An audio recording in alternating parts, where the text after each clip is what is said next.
Kate Middleton breaks from royal tradition in a way that feels both quietly modern and unmistakably her own.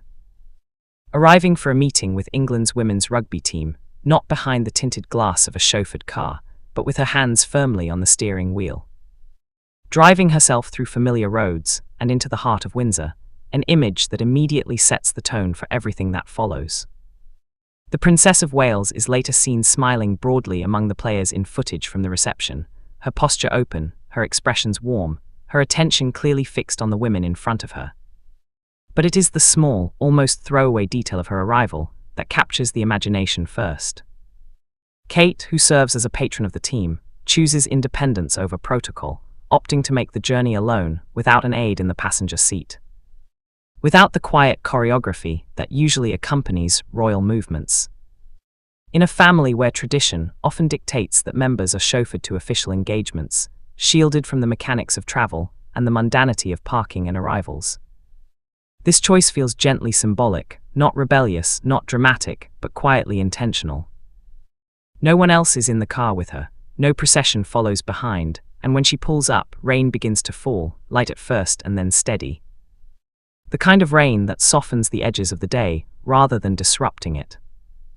Almost immediately, a staffer approaches, umbrella in hand, greeting the princess and offering cover from the weather as she steps out, a brief exchange that blends formality and familiarity. Service and ease. The setting for the meeting is Windsor Castle, a place heavy with history and symbolism, its stone walls bearing witness to centuries of ceremonies, triumphs and transitions. Now hosting a celebration of modern athletic achievement. The reception is held to honour England's women's rugby team for their World Cup victory in September 2025, a win that resonated deeply across the country. Not just as a sporting success, but as a testament to the growth, visibility and respect earned by women in rugby. The atmosphere inside is one of pride and camaraderie, and as Kate moves through the room, greeting players, listening to their stories, sharing smiles and moments of laughter, it becomes clear that this is not a distant or perfunctory engagement. She appears genuinely invested, comfortable in the space, happy to linger in conversation rather than rush through formalities. Part of what grounds the day is the simple fact that she did not have far to travel. She and her husband, Prince William, live nearby with their 3 children, Prince George, Princess Charlotte and Prince Louis, at Forest Lodge in Windsor Great Park. A home that allows them proximity to both royal duties and a sense of ordinary family life. The family moved there in October 2025 from Adelaide Cottage, a transition that marked another chapter in how they balance public roles with private rhythms. Living so close to Windsor Castle makes it entirely plausible for Kate to drive herself, to approach the engagement not as a distant obligation, but as a local commitment. Something woven into the fabric of daily life rather than set apart from it. During her time with the athletes, Kate speaks candidly about how rugby has found a place within her own household. And her comments flow with an ease that suggests genuine affection for the sport rather than rehearsed talking points. Rugby, she says, is so accessible, a game that welcomes participation at many levels, a sport that does not demand elaborate equipment or exclusive spaces to be enjoyed.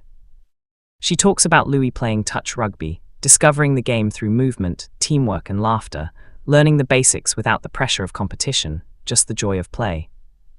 She mentions Charlotte too, playing rugby at home with the family, not yet at school but already engaged, already absorbing the energy of the sport, running, passing, experimenting. Finding confidence in physicality.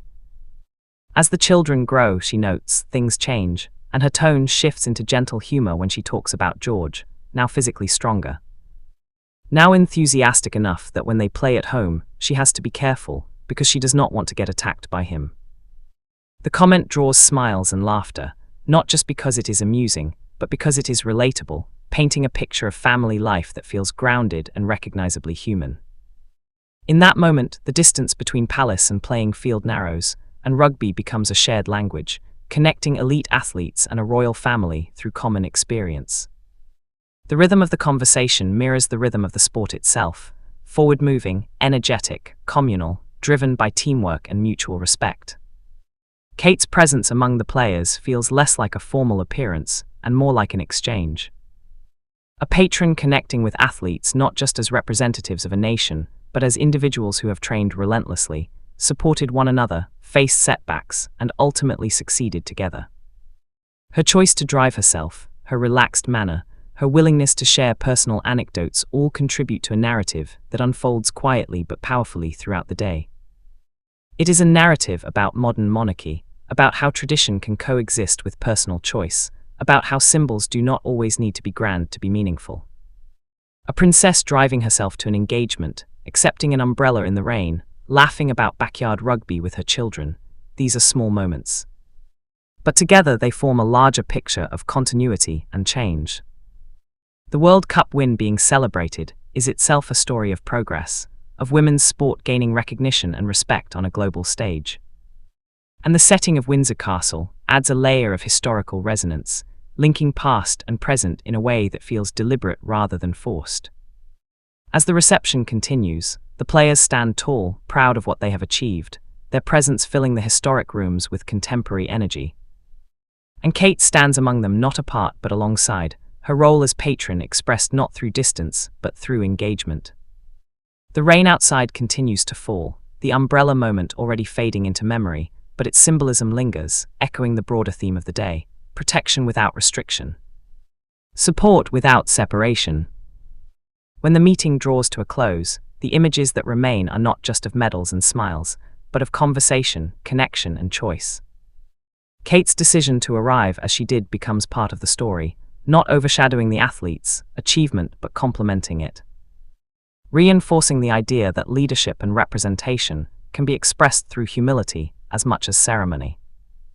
In honoring the women for their World Cup victory, the day also quietly honors something else: the evolving relationship between the monarchy and the public, between tradition and individuality, between the expected and the quietly surprising. And in that evolution, in that steady, unhurried shift, Kate Middleton's smile among the players, her laughter at her own stories, and her hands on the steering wheel as she arrives in the rain all come together, forming a single, continuous moment that feels both deeply personal and unmistakably public. Grounded in the present while aware of the past, and moving forward with the same steady rhythm that defines the game she came to celebrate.